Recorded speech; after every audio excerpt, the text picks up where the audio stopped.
Pemirsa, puasa merupakan kewajiban bagi setiap muslim di bulan Ramadan. Namun hal ini akan berbeda bagi pasien COVID-19.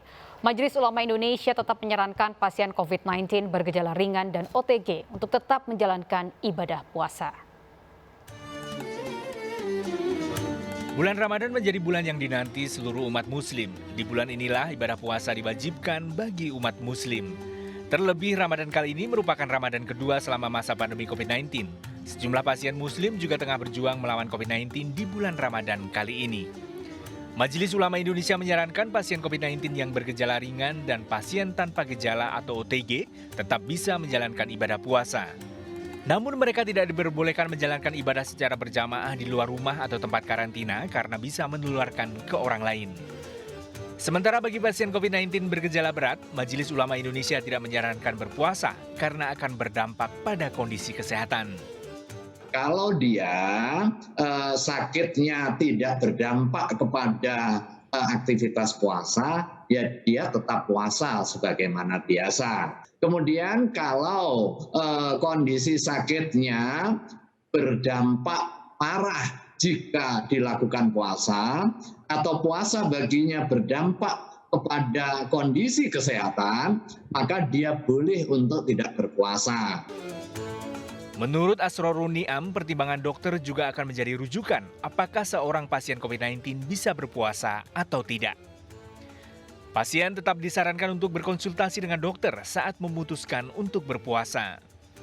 Jangan lupa, asupan nutrisi juga harus terpenuhi saat sahur dan berbuka karena tubuh tengah melawan infeksi.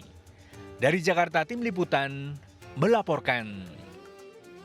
Dan pemirsa, untuk membahas lebih jauh terkait tips aman berpuasa bagi pasien COVID-19 sudah bergabung bersama kami dokter spesialis paru Rumah Sakit Umum Pusat Persahabatan, Dr. Erlina. Selamat siang, Dr. Erlina. Selamat siang. Salam sehat selalu, dokter. Dokter, ini kita membahas bahwa Majelis Ulama Indonesia menyarankan pasien COVID-19 bergejala ringan dan OTG untuk tetap berpuasa. Sebetulnya aman nggak sih, dok?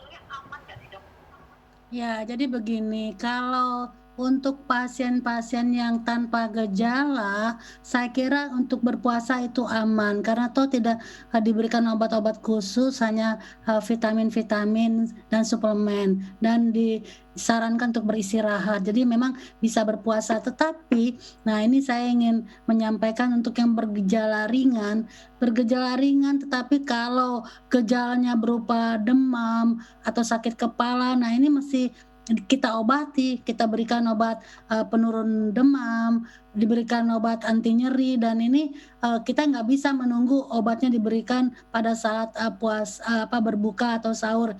Jadi saya kira gejala ringan tadi kan Pak Nia mengatakan gejala ringan boleh berpuasa, tapi nggak semua gejala ringan. Kalau gejala ringannya mungkin hanya anosmia, atau pegal-pegal itu mungkin bisa berpuasa, tapi kalau ada demam, sakit kepala atau gejala-gejala yang membutuhkan segera pemberian obat, saya kira sebaiknya tidak berpuasa tapi minum obat dan puasa bisa digantikan setelahnya. Lagi pula kalau pengobatan cepat diberikan kan kesembuhannya juga cepat, jadi tidak terlalu lama tidak berpuasanya. Baik, dokter, kemudian kita tahu bahwa pasien COVID-19 dalam kondisi terinfeksi virus itu tubuhnya memerlukan asupan tinggi untuk kemudian bisa melawan virus. Nah, ini kemudian apa saja yang harus dipatuhi bagi pasien COVID-19 yang berpuasa, dok? Ya, ini untuk pasien-pasien COVID-19 yang berpuasa, yang asumsi saya atau saran saya adalah untuk para orang yang tanpa gejala. Nah, ini yang perlu diperhatikan, memang perlu asupan gizi yang baik agar sistem imunnya terus terjaga dan bahkan ditingkatkan. Tentu saja harus ada keseimbangan antara karbohidrat, protein, sayur-sayuran dan buah-buahan begitu ya. Dan kalau kebetulan tidak suka sayur dan buah-buahan, artinya tidak ada asupan vitamin, maka boleh diberikan vitamin atau suplemen yang dalam bentuk obat. Itu satu hal. Kedua, jangan lupa beristirahat. Butuh istirahat lebih dari 7 jam. Jadi kalau tidur harus lebih dari 7 jam. Jadi jangan begadang, begitu intinya ya.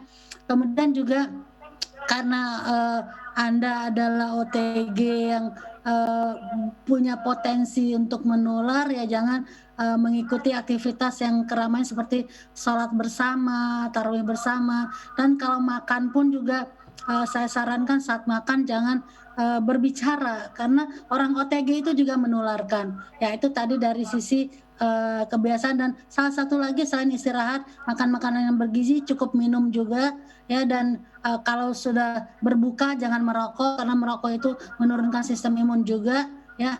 Dan jangan stres. Jadi jangan karena sakit COVID lalu stres karena stres yang berkepanjangan akan menurunkan juga sistem imun. Demikian. Baik, terima kasih Dr. Erlina Burhan, dokter spesialis paru RSUP Persahabatan atas penjelasannya bersama seputar iNews yang RCTI. Sehat selalu dok dan selamat beraktivitas kembali.